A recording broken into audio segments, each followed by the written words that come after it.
পুকুরটিকে দেখে মনে হচ্ছে স্বতঃস্ফূর্তভাবে নারী পুরুষ মিলে পুকুরে মাছ ধরছে, কিন্তু কখনো কখনো যা দেখা যায় বাস্তবে ঘটে ঠিক তার বিপরীত। বিষাদে ভরা মন নিয়েই তারা বড় এই পুকুর থেকে মাছ ধরছে। একজন মাছ চাষির কাছে মাছ ধরার দিন খুবই আনন্দের, কিন্তু মন্টু হাজির লিজ নেওয়া এই পুকুর থেকে জেলেদের মাছ ধরা তিনি মানতেই পারছেন না। কয়েক লাখ টাকার রুই, কাতল, বোয়াল, মৃগেল সহ বিভিন্ন প্রজাতির মাছের পোনা ছেড়েছিলেন তিনি।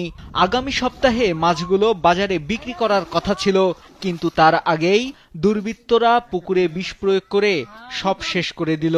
প্রায় 10 থেকে 11 লক্ষ টাকার মাছ তারা ক্ষতিগ্রস্ত মধ্যে পড়েছে। যাচাই বাছাই করার পর আমি এটা দিব এবং তাৎক্ষণিক অবস্থা আমি ওসি সাহেব নলেজে দিছি এবং অফিসারদের নলেজে দিছি এরকম ঘটনা ঘটেছে, আমি দিব, কিন্তু সময় সাপেক্ষে দিব এবং জিনিসটা অ্যাডজাস্ট করার পর দিব। রোববার রাতে নওগাঁর পোরশায় এই ঘটনা ঘটে। সকালে মাছগুলো মরে পুকুরের পানিতে ভাসতে শুরু করে।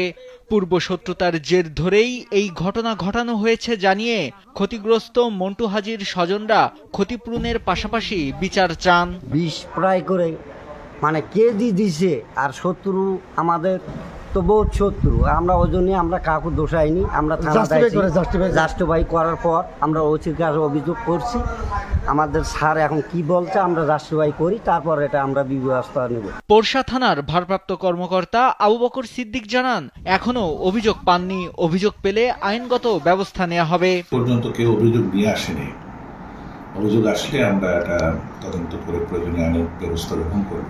দ্রুত অপরাধীদের শনাক্ত করে তাদের আইনের আওতায় আনবে আইন শৃঙ্খলা বাহিনী, এমনটাই দাবি স্থানীয়দের। পাশাপাশি আর যেন কোনো মাছ চাষির সঙ্গে এমনটা না ঘটে সেই আশা তাদের।